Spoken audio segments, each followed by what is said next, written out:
Hi guys! Welcome back to my channel.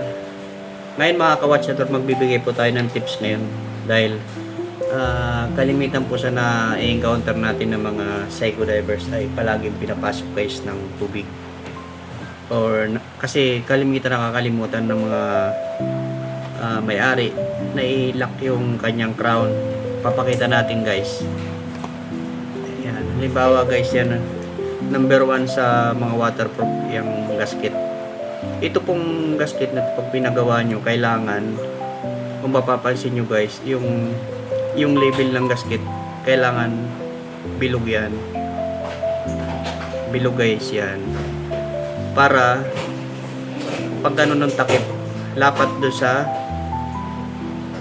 yung takip, nagiging ano niya, nakukover niya yung lapat do sa sa stainless. Kasi pag hindi siya bilog, meaning flat, wala na, hindi na siya magiging seal kasi flat na siya dyan. Papansin nyo, bilog yung kanyang gasket. Pag itinakip yan guys, pag itinakip, madidiinan pa rin. Yan. Dapat ganun pag yung gasket bilog. Pag nagpagawa kayo ng divers, kailangan palitan ng yan, brand new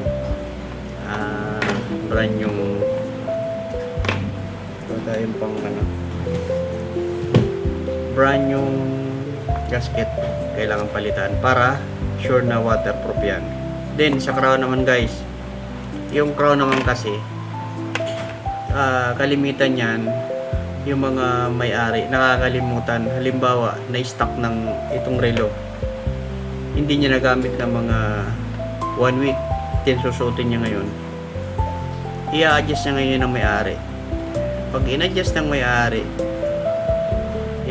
may-ari, nakalimutan niya i-lock ng mabuti, or kalimutan ganyan, ilinak lang ganyan lang, pinabayaan lang ganyan, then nagugas siya ng kamay, papasukin niyan guys ng rito, ng tubig.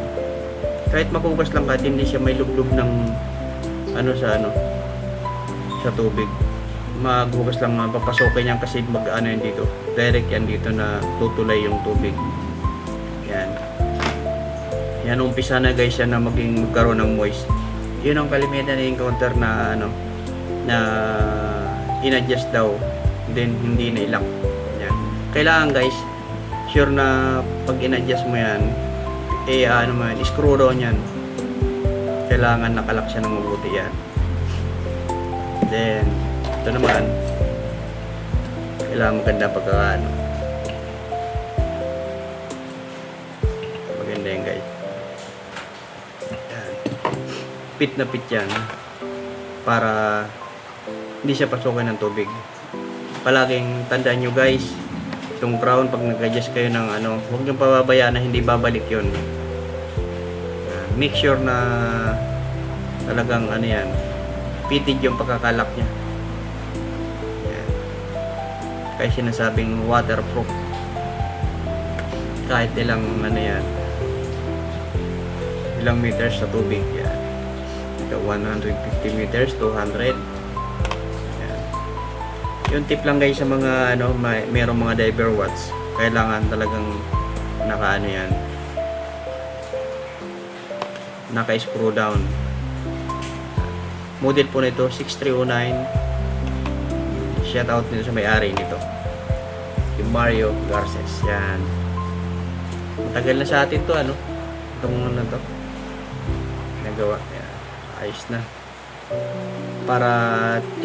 Para doon sa mga mayroong diver watch, siguraduhin palagi nakasarado pag nag-adjust ng